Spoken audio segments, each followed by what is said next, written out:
What do you mean by a break statement, continuous statement, and a past statement? What happens if we define a break statement and continuous statement outside the loop? And what is the main purpose of using a past statement in Python? ये कुछ question है जो कि interview के दौरान पूछे जाते हैं। जब आप इस वीडियो को लास्ट तक देखोगे तो आपको इन सब क्वेश्चंस के आंसर मिल जाएंगे।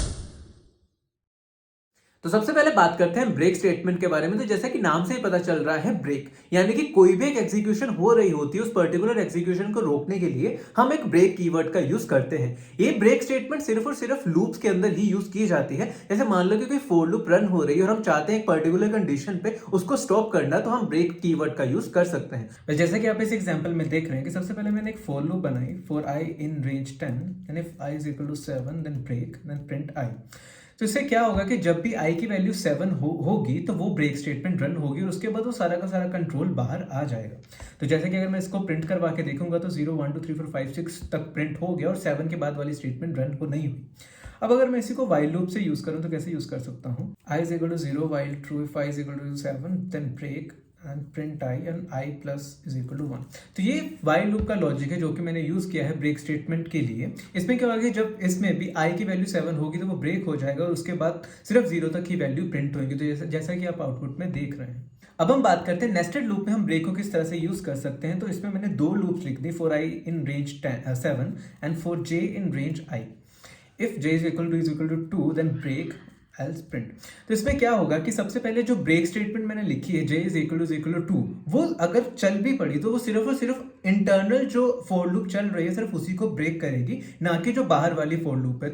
तो अगर j is equal to 2 run होगा और उसके बाद ब्रेक स्टेटमेंट रन होगी तो उससे जो मैंने 4 लाइन पे 4j इन रेंज i लिखा है वही ब्रेक होगी, ना कि 4i इन रेंज 7। तो इससे क्या पता चल रहा है कि ब्रेक सिर्फ और सिर्फ एक पर्टिकुलर लूप को ही ब्रेक करने के लिए यूज की जाती है, ना कि मल्टीपल लूप्स के लिए।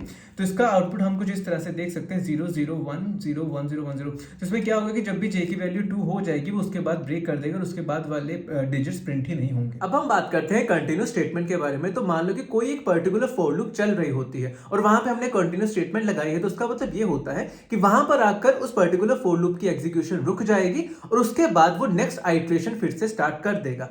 ब्रेक स्टेटमेंट और कंटिन्यूस स्टेटमेंट में बेसिक यही डिफरेंस होता है कि ब्रेक स्टेटमेंट एक जगह पे जब रुक जाती है तो वो पूरी की पूरी फॉर लूप के बाहर एक्सेस आ जाता है, लेकिन कंटिन्यूस स्टेटमेंट जब चलती है तो नेक्स्ट आइटरेशन फिर से चला देता है उसी पर्टिकुलर फॉर लूप की। तो ये इन दोनों में मेजर डिफरेंस होता है।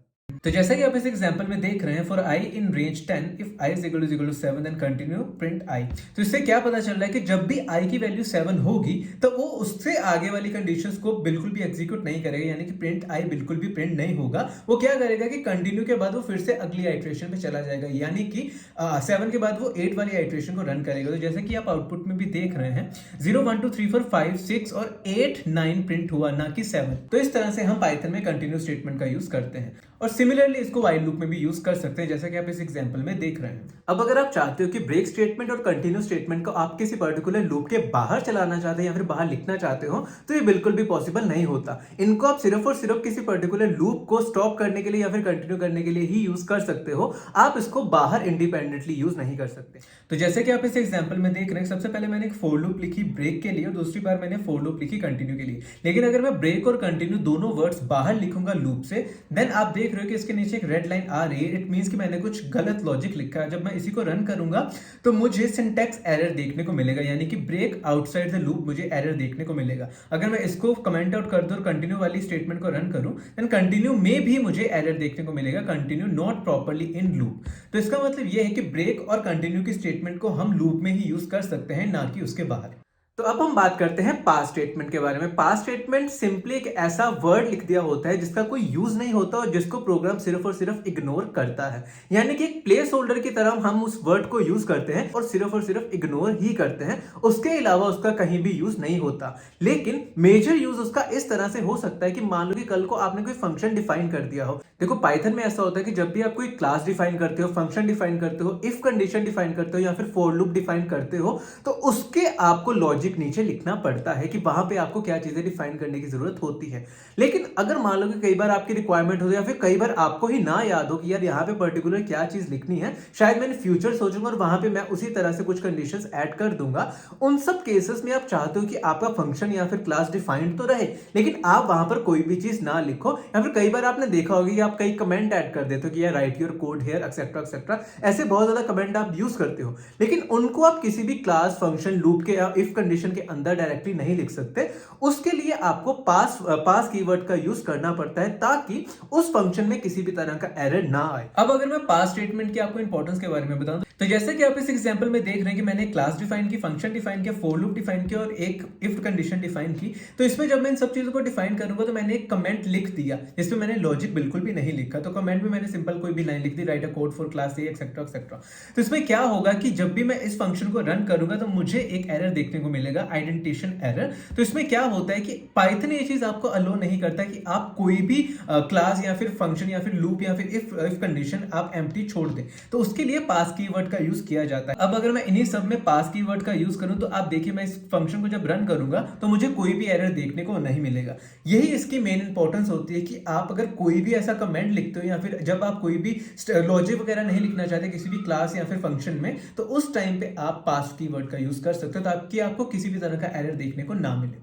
पास कीवर्ड ब्रेक और कंटिन्यू से थोड़ा डिफरेंट होता है। क्यों? जैसे कि आपने देखा ही होगा कि जब भी हम कोई ब्रेक स्टेटमेंट लगाते हैं या फिर कंटिन्यू स्टेटमेंट लगाते हैं तो उसके बाद का लॉजिक बिल्कुल भी रन नहीं होता, वो नेक्स्ट आइटरेशन पे चला जाता है या फिर वहीं पे रुक के बाहर आ जाता है। उसके आगे वाला जितना भी कंटेंट होता है वो एग्जीक्यूट नहीं होता। लेकिन पास स्टेटमेंट पे ऐसा नहीं होता। पास आप कहीं भी यूज करोगे तो उसके बाद आपने कोई भी कंडीशन लिखी होगी वो भी एग्जीक्यूट होती है। तो जैसे कि आप इस एग्जांपल में देख रहे हैं कि सबसे पहले मैंने एक फंक्शन डिफाइन किया, उसके बाद मैंने पास स्टेटमेंट लिख दिया। अब उसके बाद मैं एक स्टेटमेंट लिख रहा हूं print after pass statement, then मैं इसी फंक्शन को रन करूंगा। अब जब मैं इसको एग्जीक्यूट करूंगा देन आप देखोगे कि आफ्टर पास स्टेटमेंट प्रिंट हो गया। इट मींस कि पास के नेक्स्ट वाली स्टेटमेंट भी एग्जीक्यूट होती हैं जो कि ब्रेक और कंटिन्यू में पॉसिबल नहीं है। अब अगर मैं इसी को अगर आप इफ कंडीशन की एग्जांपल लेके बताऊं तो कैसे बता सकता हूं, if 7 is greater than 2 then pass print after pass statement. तो आप आउटपुट में देखेंगे कि आफ्टर पास स्टेटमेंट हमें 2 बार देखने को मिल रहा है। इट मींस कि फंक्शन में भी और इफ कंडीशन में भी जब भी पास लगा होता है उसके बाद वाली कंडीशन को हम एग्जीक्यूट कर सकते हैं। आई होप कि आपको ये कंसेप्ट प्रॉपर्ली समझ में आ गया हो। अब बात करते हैं इसी कंसेप्ट के बेसिस पे पूछे जाने वाले क्वेश्चंस के बारे में, जिसमें सबसे पहला क्वेश्चन होता है what do you mean by a break statement in Python. तो इसमें सबसे पहले आपको डेफिनेशन बताने की जरूरत होती है, देन आप उसको सिंटैक्स बताइए, देन उसके बाद कोई भी एग्जांपल दे सकते हो। नेस्टेड लूप की भी अगर आप एग्जांपल दे सकते हो तो ये आपके लिए प्लस पॉइंट होगा।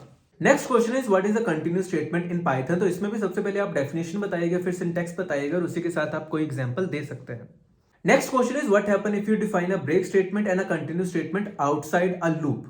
Next question is what is a pass statement. तो इसमें सबसे पहले आपको पास स्टेटमेंट के बारे में बताने की जरूरत होती है, देन उसके सिंटैक्स के बारे में बताइए और किस तरह से इसको आप प्रोग्राम में यूज करते हो उसके बारे में आप ये एग्जांपल्स दे सकते हो। Next question is why Python need pass statement. तो जो मैंने आपको चीज बताई थी कि पाइथन में कोई भी एम्प्टी क्लास या फिर फंक्शन या फिर लूप या फिर किसी भी तरह के इफ स्टेटमेंट को हम डिफाइन नहीं कर सकते, तो उस जगह पे हमें पास स्टेटमेंट की जरूरत पड़ती है। इसी चीज को आप एक्सप्लेन करके इंटरव्यू के दौरान बता सकते हो। Next question is are the statements written after pass statement executed और नोट। तो इसका आंसर है यस, जैसा कि आप इस एग्जांपल में देख रहे हो। ये सारी की सारी चीजें आप इंटरव्यू के दौरान एक्सप्लेन करके बता सकते हो। तो पहले ये सारे क्वेश्चन है जो कि इस कंसेप्ट के बेसिस पे पूछे जाते हैं। आई होप कि आपको ये सारे के सारे क्वेश्चन क्लियर हो गए हो। स्टिल अगर आपका कोई भी डाउट रहता है तो आप उसको कमेंट सेक्शन में जाकर कमेंट कर सकते हैं। इसके अलावा मैं आपको ये चीज कहना चाहता हूं कि अगर आपने अभी तक मेरे चैनल को सब्सक्राइब नहीं किया तो मेरे चैनल को जरूर सब्सक्राइब कर लीजिएगा, क्योंकि मैं ऐसी वीडियोस आपके लिए और भी लाऊंगा और ये सीरीज मैं प्रॉपर्ली कंप्लीट भी करूंगा। इसी के साथ आज के लिए बस इतना ही, फिर मिलते हैं अगली वीडियो में। धन्यवाद।